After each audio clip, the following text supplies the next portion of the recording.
Mucha gente cree que las cosas que nos mueven son o deberían ser los factores extrínsecos, como las ganancias materialistas o los incentivos financieros. Claro que estos factores ayudan a que tú quieras alcanzar tus metas y objetivos. Sin embargo, el autor Daniel Pink, autor estadounidense, postula que los factores como la maestría, propósito y autonomía tienen más posibilidades de despertar los espíritus de la creatividad y conducir a una satisfacción laboral. Hola, ¿qué tal amigos? Bienvenidos a Cuentos, Mitos y Relatos para Emprendedores. Mi nombre es Tomás Alvarado, director general de la agencia de marketing Land y fundador de este espacio digital. Y así es, como lo estaban escuchando en este párrafo introductorio, ¿de qué vamos a hablar el día de hoy? El día de hoy vamos a hablar de qué es lo que nos motiva. Si recuerdas, en nuestro último episodio estuvimos por ahí platicando acerca de lo que es el Ikigai, el sentido y propósito de vida. ¿Qué tan real es esto de que podemos nosotros crear o generar nuestro propio sentido y propósito de vida?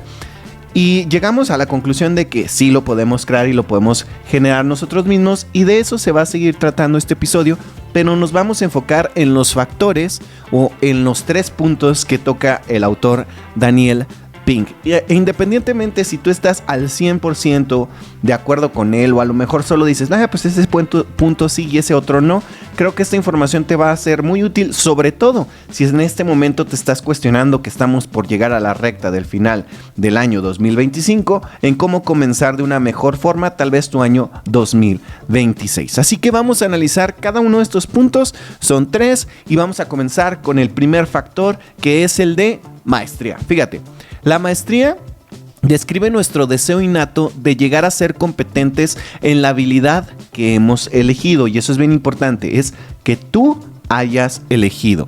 El psicólogo húngaro estadounidense, así está el nombre, está un poco extraño, bueno, más bien no extraño, es difícil de pronunciar, es Mihaly, ¿sale? Así se llama, Mihaly. Él nos propone que tiene un nombre específico para ello, que estoy seguro que eso sí lo has escuchado. ¿Cuál es el nombre para este estado psicológico? Es de compromiso mental, se llama estado de flujo o estado de flow, que de hecho ya hemos hecho episodio hablando acerca de la importancia del estado de flow. Así que sí, nuevamente vuelve a salir, ahora relacionado al factor de la maestría, que te lo repito, fíjate, se trata de nuestro deseo innato de llegar a ser competentes en la habilidad que uno solito escoge. Entonces, suponiendo, tú dices, yo quiero, ya sea hasta desde tener un hobby al inicio, hasta dedicarte a algo, pues lo que quieres en teoría es ser bueno. Eso es en teoría, porque yo creo que todos, cuando comenzamos una actividad, pensamos que va a ser fácil, o creemos que nos va a ser fácil desarrollar este punto de la maestría. Y nos vamos a ir dando cuenta, mientras vamos a ir avanzando, que realmente desarrollar una maestría no es algo sencillo y que va a implicar muchísimo esfuerzo y compromiso. Por eso, lo idóneo es que esas cosas, esas actividades, las elijas tú. Yo sé que a lo mejor en este punto dices, pues sí, Tomás, suena muy bonito que tú escojas esas actividades, pero en el mundo real las cosas no funcionan así. Y es cierto, hay cosas que a veces tenemos que hacer que no nos gustan y que no es tal vez la habilidad que tú elegiste, pero creo que con creatividad puedes salirte con la tuya. ¿Y a qué me refiero con salirte con la tuya? A través de tomar cierto tipo de decisiones, puedes ahora sí que ir eligiendo de mejor forma, de tomar esa elección para poderte llevar por un rumbo que tú estés más contento a dejarte llevar por la deriva, y que de hecho por ahí va a terminar el episodio, que no se te olvide eso.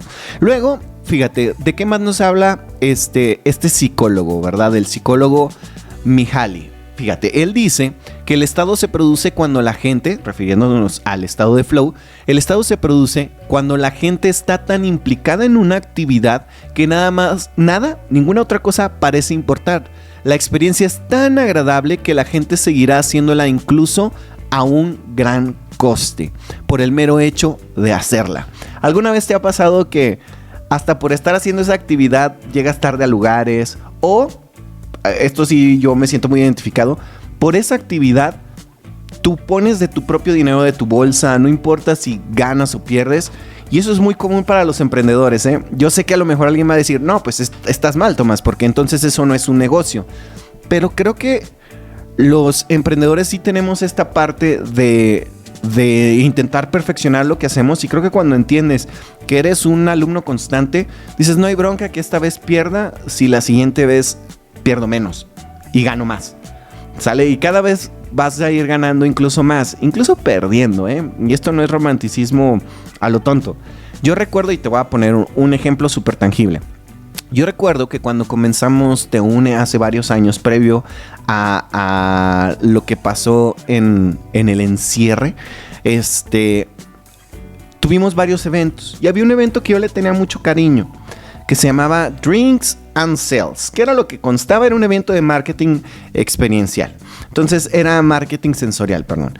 Y lo que nosotros queríamos era que mediante que la gente que fuera, las marcas elegían, no sé, una bebida. Yo recuerdo que Land escogimos nosotros un Jägerbomb, porque son de las pocas bebidas que a mí me gustan. Con alcohol yo no bebo, pero esas de las pocas que sí me gustan. Entonces, me acuerdo que tú tenías que escoger una bebida.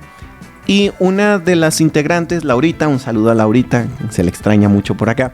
Laurita, que era chef y barista, ella como barista preparaba la bebida, y lo que intentábamos era que mientras se hacía el proceso de preparación de la bebida y la gente participaba de manera activa haciendo esa bebida, se llevaban una experiencia y además estimular los sentidos. Después de hacer tú tu propia bebida, la consumías y de nuevo ibas a detonar más sentidos, y así íbamos haciendo un anclaje emocional con la marca local que elegíamos. Recuerdo que eran solamente 5 o 6 bebidas y eran las que tenían la oportunidad de hacerlo. Y queríamos que el evento fuera redondo, porque ofrecíamos comida, las bebidas, y además teníamos música en vivo para que el ambiente fuera todavía más padre. Es en serio que, aunque recuerdo que sí llegábamos a tablas la última vez, todo el dinero que generamos se fue en pagarle a la música en vivo. El único que hizo agosto ahí, el único que hizo negocio fueron los de la banda. Nosotros salimos en ceros. Pero el primer evento, porque hicimos 2 veces ese, salimos nosotros poniendo de nuestro dinero. No tampoco demasiado dinero, pero sí hubo que poner dinero. La segunda vez ya no tuvimos que poner dinero de nuestro bolsillo, pero sí se completó a través de la venta de boletos y salimos en ceros. Y ya la siguiente decíamos, yo creo que ya hasta incluso podemos empezar a generar un poquito de dinero de este tipo de actividades. Eso es a lo que me refiero, de que nosotros lo hacíamos solo por el mero hecho de hacer esa actividad, que era que nos conocieran como emprendedores. Y la verdad fue una de las experiencias más bonitas que tengo y que me dejó bastante aprendizaje, porque ahora con otras actividades que hago, cuando asesoro marcas, etcétera, etcétera, cuando hacemos activaciones BTL, son de las primeras experiencias que vienen a mi mente y que les tengo que hacer saber a ellos que luego pues puede pasar esto, sobre todo cuando son primeras experiencias. Entonces sí te deja mucho el hacer incluso las cosas solo por el amor al arte. Ahora sí, ojo, no siempre debe de ser así, y no me estoy refiriendo a que siempre tienes que perder, no. Pero cuando estamos hablando de esta clase de actividades, recuerdo que esas actividades nos tomaban, tenemos una junta semanal todos los jueves, y las juntas se iban así cuando hablábamos de ese tema. ¿Por qué? Porque estábamos totalmente comprometidos con el evento, con que saliera lo mejor posible, y no duraban. A veces me pasa a mí también, no solo trabajando, cuando hago música, cuando compongo, cuando escribo, cuando leo. Una de las mejores actividades, ya lo he dicho, para entrar en estado de flow es la lectura. Así que ese es otro consejo. ¿Qué más nos dice el señor Mihaly? Fíjate. También él dice que muchos de nosotros podemos estar cegados en nuestras búsquedas porque asumimos que el trabajo que paga más es el que merece nuestra devoción. Y eso yo lo he escuchado múltiples ocasiones. ¿Por qué no dejas ese trabajo? Es que es el que mejor me paga. Y creo que hay una conversación incómoda que a veces es complejo de tener, pero siendo sinceros, y eso ya me lo topé en libros, en un libro en específico del de Psicología del Dinero de Morgan Housel, y él sí tuvo una frase, bueno, no una frase, más bien, tiene unas ideas que sí resonaron en mí, y que ha aplicado y que la verdad desde entonces me va mejor económicamente y no es necesariamente porque gano un poquito más. ¿A qué me refiero? Él dice, la gente de a pie, los regulares, los señores, las señoras que vamos por la calle, somos buenísimos y quiero que tú pienses si tú también lo eres, estoy casi seguro que sí, sobre todo si eres latino, si eres mexicano, ¿sale? Y si tienes un trabajo promedio. Los mexicanos, los latinos, la gente de a pie común y corriente, somos buenísimos, somos expertos financieros cuando entre comillas no nos alcanza el dinero. Somos buenísimos para hacer recortes de presupuesto, somos buenísimos para decir, esto ya no lo voy a usar, esto ya no lo voy a comprar, le voy a bajar a esto, le voy a bajar a aquello, somos buenísimos para eso. Pero una vez que pagamos esa deuda, salimos de esa emergencia, se nos olvida y volvemos otra vez a los números rojos. ¿Qué quiere decir? Que somos buenos comportándonos cuando tenemos poco dinero o el dinero necesario y somos malísimos cuando tenemos dinero extra. De hecho, está comprobado que una persona que empieza a ganar más dinero rápido encuentra en qué gastar ese dinero excedente. Y creo que eso es preocupante. Y si imagínate, te estoy hablando que estas estadísticas se hablan mucho, ahora piensa en qué nos gastamos la mayoría del dinero. Y ojo, yo entiendo que si tú te partes el lomo trabajando 8, 10, 12 horas y llega el fin de semana y dices, pues yo me quiero echar unas papitas, me quiero comprar una caguama, lo que tú quieras, creo que tienes todo el derecho del mundo, todo el derecho. Pero creo que también somos muy emocionales como cualquier persona y a veces no solo es una caguamita, es algo más, compramos de más papitas, que la carne asada, que la fiesta, etcétera, etcétera. Y lo intentamos justificar de múltiples maneras, ¿eh? Entonces creo que de ahí es esa conversación que me gustaría que tú te pusieras a pensar. Realmente si tú pudieras reducir costos de cosas que no necesitas, y no me estoy refiriendo de nuevo a clases sociales que de verdad viven una situación económica muy difícil y precaria. Me refiero a esa clase socioeconómica tal vez nivel medio, que yo sé que no es la mayoría del país en el que yo vivo, pero me estoy refiriendo todavía más un poquito a ellos porque es el contexto que más puedo conocer. Sería creo que antiético de mi parte intentar hablar de un sector socioeconómico al cual pues a mí nunca me ha pasado eso de cuando estaba chiquito, sale que en mi casa no hubiera absolutamente nada para comer. Siempre hubo para comer y como decimos los mexicanos, había sopa y frijoles y siempre hubo y nunca me quejaré por eso. Entonces, a eso es a lo que me refiero y creo que dentro de ese contexto vemos muchísimas personas que crecimos así. Y ahí es donde creo que si nosotros podemos hacer cortes financieros inteligentes, puedes renunciar a un trabajo o moverte a un trabajo que te llene más. Obviamente vivimos en una época bien compleja donde las personas estadísticamente se dedican a lo que no estudiaron o a lo que no quieren. Pero creo que también hay cierta parte donde nosotros tenemos que luchar para buscar, pues ahora sí que darnos, al menos ese, qué triste, ese lujo de poder dedicarnos a algo que nos satisfaga, que nos haga sentir bien. Y ahora también esto lo vamos a ir desglosando para que vean, no veas que solo es esta parte romántica e idílica de, no, sí, dedícate a lo que te gusta y vas a ser feliz por siempre y arriba los cuentos de hadas. No, tampoco por ahí vamos. Entonces fíjate, ¿de qué más nos habla este psicólogo húngaro estadounidense? Dice también que algo dentro de nosotros siempre quiere derrotar a Bowser. Siempre quiere derrotar al jefe malo de Super Mario Bros. Y aunque todo ese esfuerzo, no genere ninguna recompensa monetaria, tú quieres hacer en ese videojuego la máxima puntuación y disfrutas mucho seguir avanzando en los niveles. De hecho, mientras más avanzas en el juego, te encuentras obstáculos más variados y mientras más mejoras tus destrezas, también la cantidad de habilidad necesaria para avanzar a la siguiente fase del juego es más compleja. Y ahí es a lo que me refiero de que esto no es solo la parte ideal del mundo. Si tú quieres avanzar de una situación complicada en la que estás, y ahí sí te puedo decir que me identifico, porque aunque te digo, yo no vengo de haber sufrido pasado hambre de niño, ¿no? Eso sería mentira. Pero sí recuerdo una época que estuvo apretada la situación cuando mi papá renunció a su trabajo y decidió buscar otro y tuvo que empezar de nuevo, pues tocó amarrarse el cinturón y fue complicado. Y eso provocó que mi papá luego encontrara un mejor trabajo que nos pudo dar educación a mi hermano y a mí. Y eso fue gracias al valor de mi padre. Ahora, ¿qué me dejó a mí, por ejemplo, eso de enseñanza ahora que estoy grande y lo puedo analizar? Eso, hay que sacrificar y hay que saber ser valientes, pero no ser valientes a lo tonto, sino tener herramientas. Y aquí es lo que me gusta mucho de esta analogía.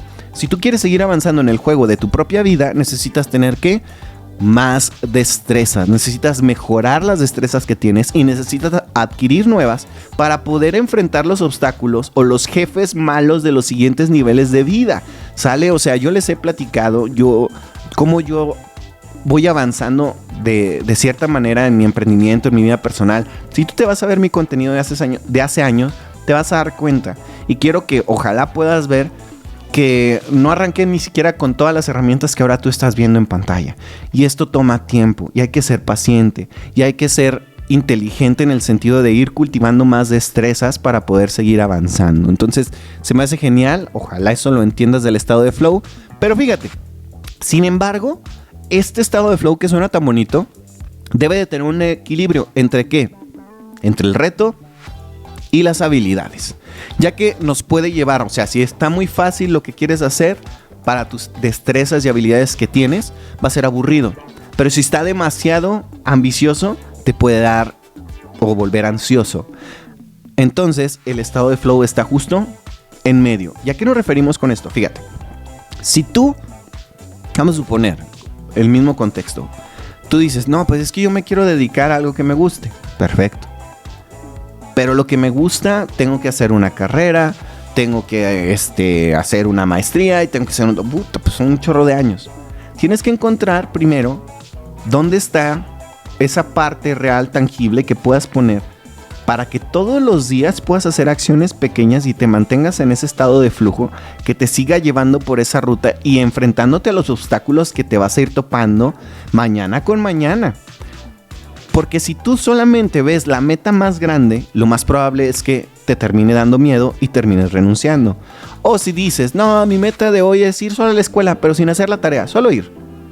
Siempre esa es tu meta, pues te vas a aburrir en la escuela. Pues no era poner atención. Y puede parecer absurdo, pero sí pasa. O sea, a veces somos malos, la verdad, porque no recuerdo que alguien nos enseñe a establecer ese tipo de metas, pues que nos podemos equivocar. Y creo que eso es lo que deberíamos de aprender para poder tener mejores resultados. Así que eso es lo valioso del factor 1 que se llama maestría. Factor número 2, propósito. El factor de propósito describe nuestro deseo de realizar actividades que sean beneficiosas o significativas para nosotros mismos, nuestra familia o nuestra comunidad. Puede parecer como muy soñador. ¿Cómo que vas a realizar algo que sea de valor para tu familia? Entonces estás buscando la aprobación o para tu comunidad. No, pero yo lo he experimentado a través de el contenido que hago, a través de las charlas que a veces me toca la fortuna de dar, de los cursos, los talleres que me toca impartir, de las clases que he podido dar. De verdad, yo intento llevar lo que sé, lo poco que sé, o las experiencias que me voy topando y cómo las interpreto yo, las intento poner al servicio de los demás, así como lo hago ahorita, ¿verdad? Entonces, a través de eso me he topado con comentarios, la verdad, muy, muy padres. La mayoría han sido muy bonitos, donde a veces me agradecen de, no manches, muchas gracias por este dato, no manches, ya aprendí esto, no manches, ya aquello. Y eso se vuelve un motor extra, un combustible extra. Y tú sientes que lo que haces tiene todavía más valor, lo percibes tú como más valioso. Y eso te impulsa y te anima a seguir avanzando en tu quehacer profesional, en tu crecimiento. Y eso es maravilloso. Se los juro que lo es. Fíjense, cuando la mente no ve ningún valor inmediato en lo que hacemos, tiende a dejar que aparezcan cosas como el aburrimiento, la duda, la fatiga y la desesperación. Yo creo que todos nos hemos de repente cuestionado qué tanto vale la pena lo que estoy haciendo. Y creo que cuando no nos vemos valorados en un trabajo, lo primero que queremos hacer es ¿qué? Renunciar. A mí me pasó que cuando estaba de maestro, llegó un punto donde dije, creo que mi trabajo ya no es valorado y por lo tanto creo que debo de renunciar. Yo me sentía poco valorado por la institución y después, que fue la gota que derramó el vaso, fue por los alumnos. Así que sí pasa, sí te afecta y la mente te va llevando por ahí.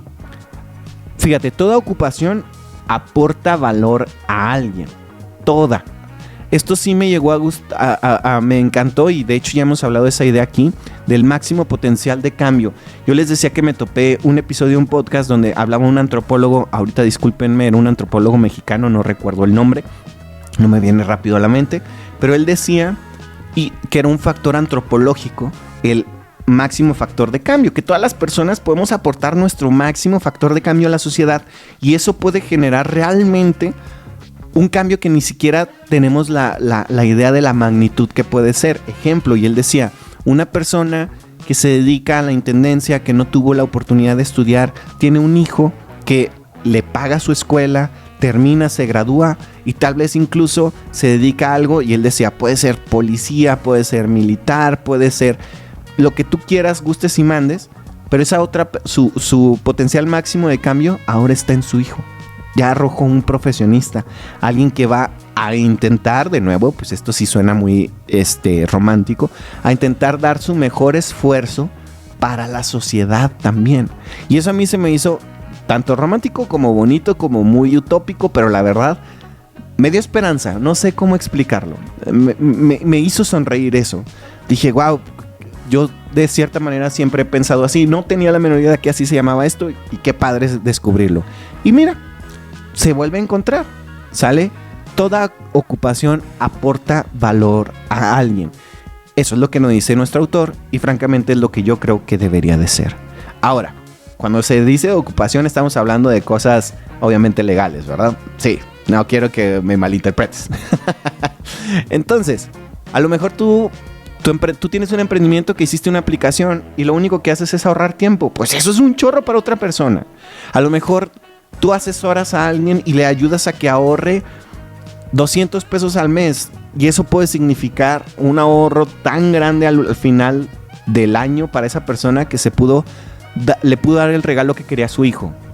Si me vas cachando, tus flores, tú vendes flores, alegran el cumpleaños de mi mamá. O sea, cosas que tú haces impactan en la vida de los demás. Entonces, si tú logras ver el valor mínimo, al menos el valor mínimo que aporta tu trabajo al mundo, te das cuenta que, número 1, tú eres importante. Número 2, tu producto es importante. Y número 3, tú aportas valor al mundo. Creo que esto es una de las cosas que a veces le falta a los trabajos recordarle a sus colaboradores. Y lo estoy diciendo como mercadólogo. Los mercadólogos tendemos a hablar y decir, aporta valor a las marcas. Para afuera, pero para adentro también las marcas deben de aportar valor. ¿A quiénes? A sus empleados, a sus colaboradores. Y una de las maneras en las que pueden aportar valor es recordándoles lo valioso que ellos hacen con su trabajo. Desde limpiar, desde acomodar, desde lo que sea su trabajo importa. Si tú logras hacer eso, muy probablemente ellos tengan un mayor sentido de lo que hacen. Vale la pena. Hay gente que es muy cruel, hay gente que es fea, que es mala y le habla mal al personal de limpieza solo porque dice, pues lo que hace es limpiar los baños. No manches, eso es algo valiosísimo, valiosísimo. Si tú como yo tienes que limpiar el baño de tu casa, ¿sabes la friega que es? Un baño. Ahora imagínate el de un corporativo. Es una friega enorme, así que sí, todos los trabajos, ¿sale? Aportan un valor. Y te lo digo esto porque esta frase es cruel, pero es cierta. Recuerda que es más fácil destruir que crear. Y eso pasa mucho a la gente que se anima a hacer contenido, a la gente que se anima a poner su negocio, a la gente que se anima a intentar una nueva actividad. Siempre va a haber un comentario negativo, siempre. Porque es más fácil hacer un comentario negativo que incluso hacer la actividad. Y a veces esos comentarios negativos vienen de personas que ni siquiera han tenido el valor de hacer lo que tú estás haciendo. Nada más para que te des ese quemón. Así que sí, recuerda que es más fácil destruir que crear. Y eso me lleva al último factor para ir cerrando esto, que se llama autonomía. Fíjate, la autonomía describe nuestro deseo de llevar una vida autodirigida. Es decir, tú pones el rumbo.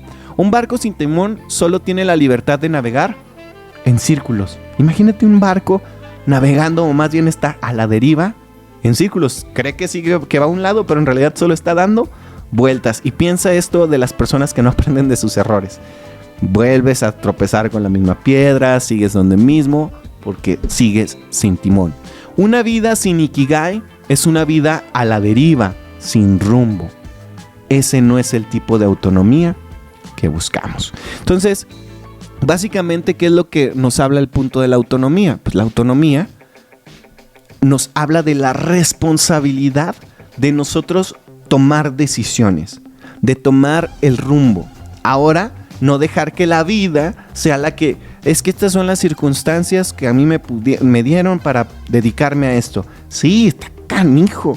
La vida es desgraciada, la vida es cruel, la vida es dura, la vida es fría, la vida no le importa nada, ni quién eres, ni quién fuiste, ni quién vas a ser. Es la verdad. Pero tú te tienes que enfrentar a ella, quieras o no quieras hacerlo.